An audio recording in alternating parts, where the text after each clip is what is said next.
future is approaching fast. Don't blink. Welcome to the Auto Brief News, broadcasting live from our studio in Switzerland. I'm Amber Light, your resident telemetry architect, and I'm sitting across from a man who looks like he just won the lottery. And I'm Jim Carter. Keep the shiny side up, mate. And let me tell you, Amber, I haven't felt this vindicated since they brought back tactile volume knobs. The hot hatch is not dead. The analog soul is not dead. It is alive, it is angry, and it lives in Japan. It's Friday, June 12th, 2026. On Fridays, we close out the week with The Studio, our deep dive into a new passion car model press release. And today, we are breaking down a vehicle that has Jim practically vibrating with excitement. On June 2nd, Toyota's Gazoo racing division held the world premiere of the GRMN Corolla, the ultimate Nürburgring-honed evolution of their already unhinged hatchback. I wrote a piece about this on the Garage blog yesterday. The GRMN Corolla. Toyota finally went off the deep end. For the last 5 years, I've been lamenting the crossover bloat. I thought manufacturers were too busy chasing autonomous driving pods to build a proper, driver-focused weapon.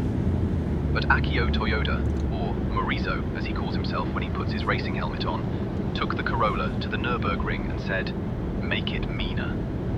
It is a fascinating piece of engineering. From a data perspective, they haven't just added a louder exhaust and some red stitching. They have fundamentally altered the structural physics of the vehicle based on extreme endurance racing telemetry. But before we get the chassis on the lift and dissect the carbon fiber, let's cool the engine temps for a moment and hear from our partners. This segment is fueled by echoesoftheroad.com, vintage gear design for car enthusiasts and anyone who believes true beauty has mileage. Echoesoftheroad.com is your definitive apparel store of vintage car culture. All right, Jim, let's open up the hood of the GRMN Corolla. The powertrain is an evolution of the G16E-GTS. It's an inline 1.6-liter, 3-cylinder turbocharged engine. But the fascinating part isn't just the output, it's how they acquired the data to improve it. Exactly. They didn't just put it on a dyno in a sterile laboratory. They've been racing a hydrogen-powered GR Corolla in the Super Taikyu Endurance Series in Japan. Because hydrogen burns differently and stresses the fundamental internal combustion engine components in unique ways, they learned how to reinforce the block and optimize the power delivery. The telemetry from that hydrogen racer allowed them to push the torque output to 415 Newton meters. That's a 15 Newton meter increase over the base 2026 GR Corolla. And the maximum output sits at 224 kilowatts. But what I find most impressive is the torque mapping. They didn't just give it a peaky, unusable power band. They specifically focused on increasing the torque in the 3,600 to 4,800 revolutions per minute mid-speed range. Which is exactly where you need it. When you are trail braking into a tight hairpin and you need to rock it out of the apex, you don't want to be waiting for the turbo to spool at 6,000 revolutions per minute. You want that mid-range punch to hunker the car down and fire you toward the next straight. And to make sure the engine doesn't melt when you are driving at continuous full throttle, they added a sub-radiator and an intercooler spray system. An intercooler spray system? That is old-school rally technology. It is pure, unadulterated Group A rally homologation madness. You press a button and it mists water directly onto the intercooler to drop the intake temperatures. It's brilliant. And they pair that engine with a close ratio 6-speed intelligent manual transmission, the IMT. 3 pedals, a stick shift, and 415 Newton meters of torque being routed through their GR4 active torque split 4-wheel drive system. They exclusively tuned the 4WD control for this GRMN variant. The algorithms manage the rear torque distribution to enhance stability at the onset of steering input at extremely high speeds. But Jim, let's talk about my favorite metric in the entire press release, the mass optimization. Oh, I know you love a diet, Amber. Tell them what Toyota did. They deleted the rear seats entirely. They threw them in the bin. I love it. It's an incredibly aggressive decision for a production hatchback. By removing the rear seats, utilizing a bespoke glass fiber reinforced polymer for the custom full bucket seats, and adding carbon fiber components, They slashed 30 kilograms off the curb weight.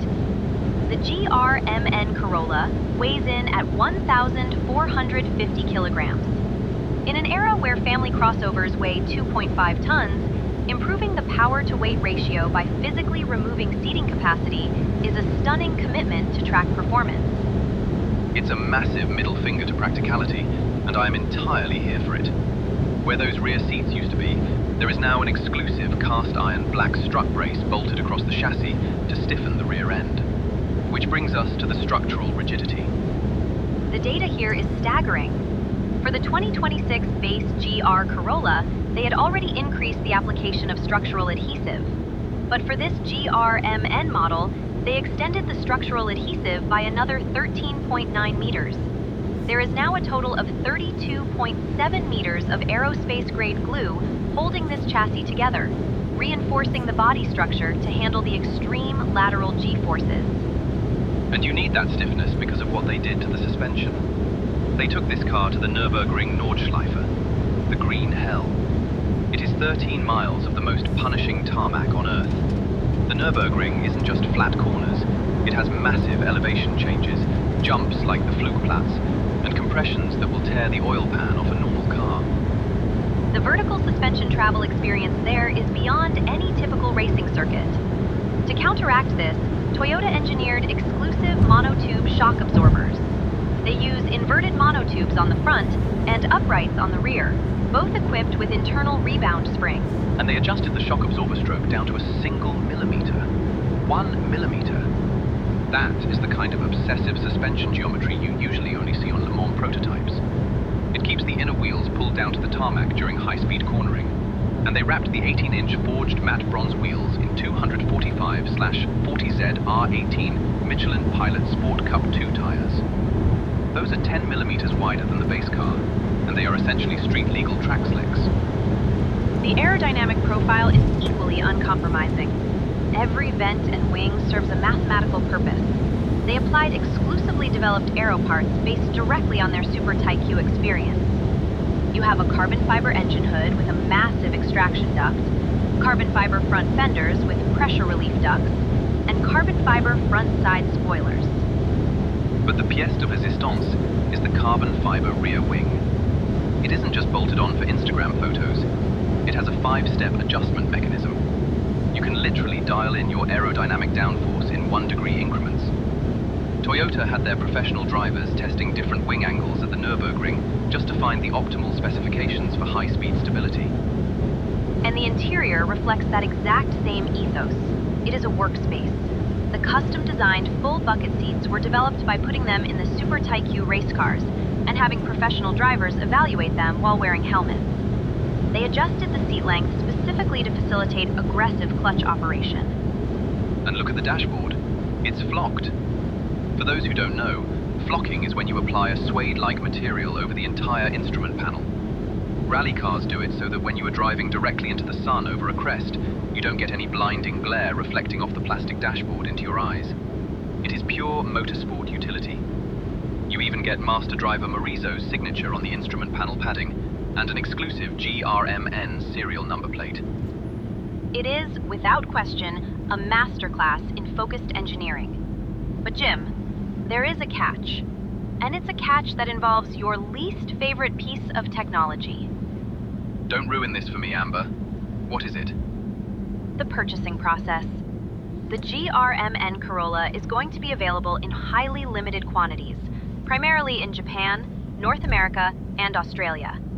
But in Japan, to even negotiate buying one, you have to apply via the GR app smartphone application starting in autumn of 2026. A smartphone app. I knew it. I knew the corporate tech bros couldn't just let us walk into a dealership with a checkbook. I have to download a piece of software, make an account, and enter a digital lottery just to beg Toyota for the privilege of buying a manual hatchback. It's an efficient way to manage limited supply and prevent dealership markups, Jim. It democratizes the allocation process. And there is one more piece of news. Toyota announced that alongside the 2-seater manual GRMN Corolla, they are currently developing a 5-seater concept called the Morizo RR. It will feature the Gazoo Racing direct automatic transmission, an 8-speed automatic geared for track use. A 5-seater with an automatic.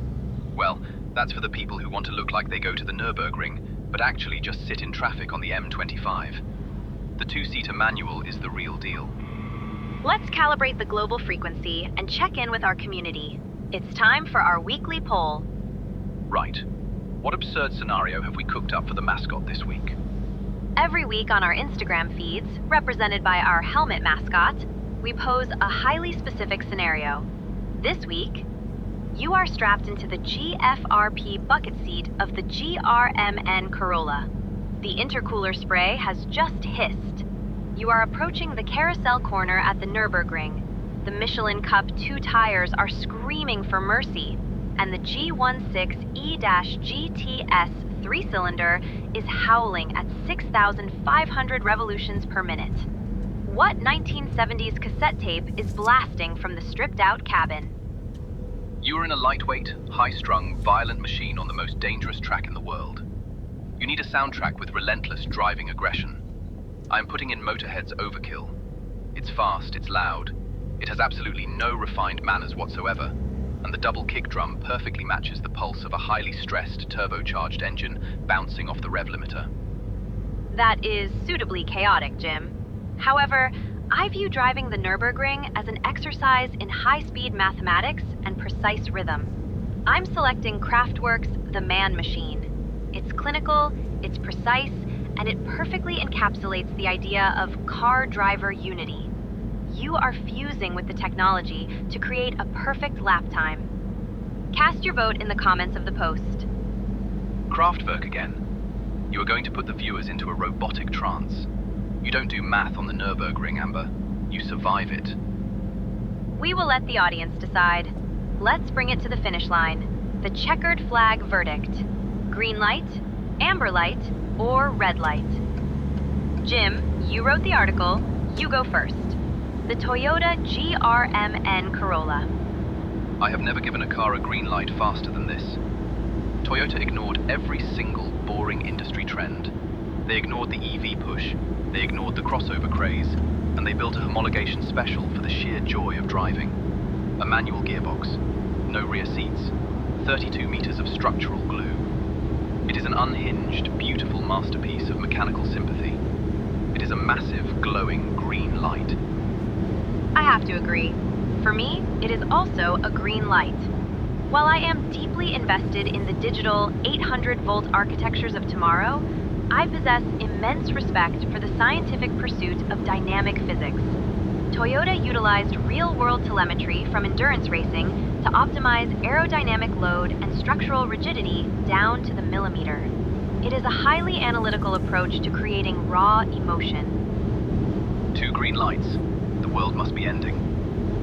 Enjoy the agreement while it lasts, Jim. That wraps up this episode of The Studio. You can read Jim's full blog post, The GRMN Corolla, Toyota Finally Went Off the Deep End, and explore the full Nürburgring spec sheets in our garage archive at theautobrief.news. And don't forget to subscribe to our Friday newsletter, The Telegram. I'll be writing this week's edition from the barn, probably staring lovingly at a photo of that carbon fiber rear wing. I will make sure to digitize his typewriter pages before they get covered in motor oil. I'm Amber Light. The future is approaching fast, don't blink. And I'm Jim Carner. Keep the shiny side up.